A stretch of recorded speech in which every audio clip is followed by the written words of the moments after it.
नमस्कार साथियों। एक लॉन्ग टर्म कंसोलिडेशन के बाद में सिल्वर और गोल्ड को यहाँ ब्रेकआउट मिल गया है। अब ऐसे कौन कौन से कारण हैं जो सिल्वर और गोल्ड के प्राइजेस को सपोर्ट कर रहे हैं और कितनी तेजी इसमें आ सकती है, इसके बारे में डिटेल में बात करेंगे।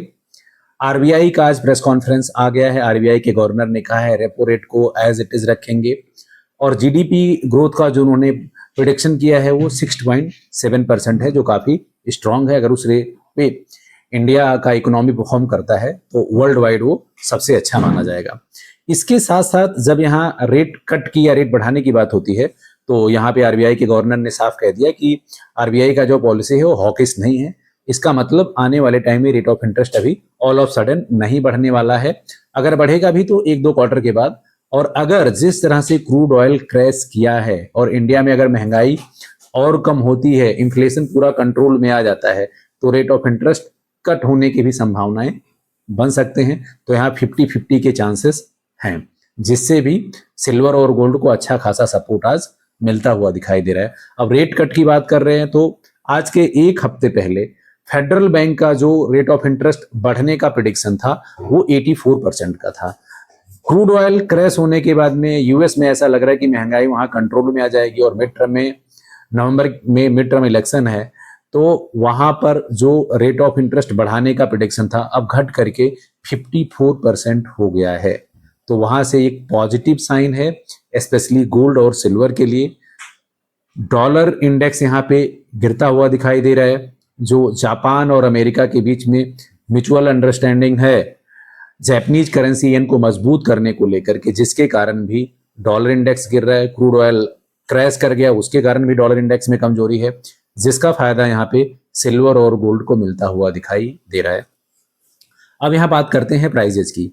ब्रेकआउट अच्छा मिल चुका है गोल्ड को। गोल्ड ने अपना मेजर रेजिस्टेंस यहाँ पे ब्रेक कर दिया, चाहे $4170 का हो या $4200 का। अभी गोल्ड $4200 के ऊपर ट्रेड हो रहा है। साथियों, जिस तरह से टेक्निकल चार्ट और बुलिश कैंडल यहाँ पे बना हुआ है तो मोमेंटम कहीं ना कहीं यहाँ से तेजी का है। और फिजिकल बाइंग जिस तरह से कोरिया से और चाइना ऑलरेडी बाय कर रहा है, दुनिया भर के तमाम देशों से आ रहा है, तो गोल्ड में यहाँ पे अच्छा खासा मोमेंटम बनता हुआ दिखाई दे रहा है। अगर गोल्ड $4350 को यहाँ पे ब्रेक करता है, जो अगला रेजिस्टेंस है, तो गोल्ड शॉर्ट टर्म में 4500 के ऊपर और 5500 के रेंज में आ सकता है। मेजर सपोर्ट लेवल अभी 4050 है, $4050 का है। फिलहाल गोल्ड अभी यहाँ पे बुलिश ट्रेंड में दिखाई दे रहा है। बाइंग यहाँ पे जबरदस्त आई है, लेकिन बड़े प्लेयर की अगर यहाँ पे प्रॉफिट बुकिंग होती है तो हल्का सा वहां पे आपको करेक्शन भी देखने को मिल सकता है। सिल्वर की अगर मैं बात करूं तो सिल्वर ने अपनी मेजर रेजिस्टेंस $61 को ब्रेक करके अभी $62 के ऊपर ट्रेड हो रहा है। तो सिल्वर में भी शानदार तेजी है।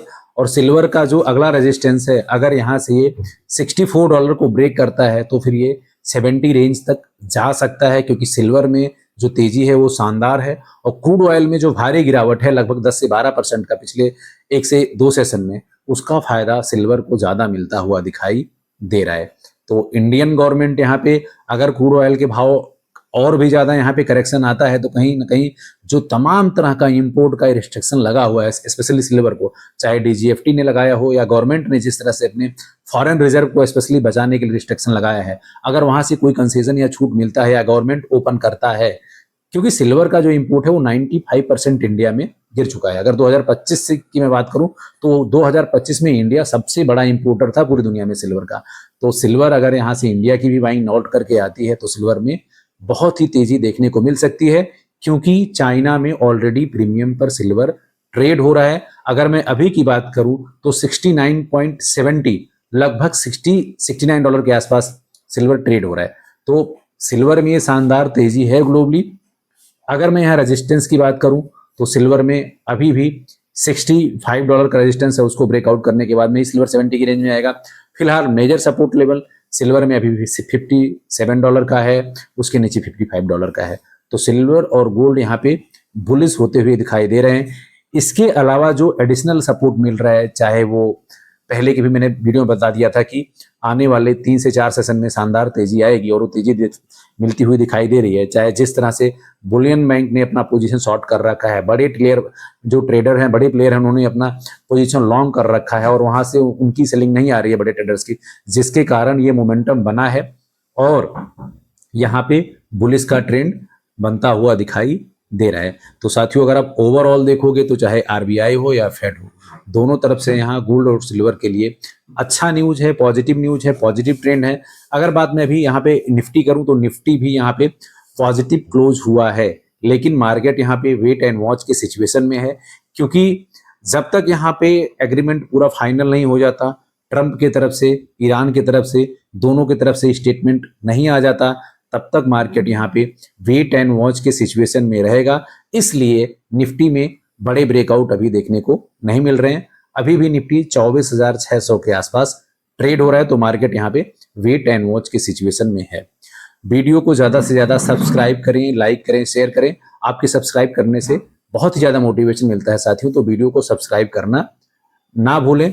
कमेंट करके बताइए कि जिस तरह से फेड के रेट के बारे में प्रिडिक्शन आया है या जिस तरह से आरबीआई का स्टेटमेंट आया है, क्या आने वाले टाइम में गोल्ड 5000 को क्रॉस कर देगा और सिल्वर में $80 तक का तेजी आ सकता है? इसके बारे में आप क्या सोचते हो? अभी के सेशन में इतना ही, मिलते हैं नेक्स्ट सेशन में। Thank you.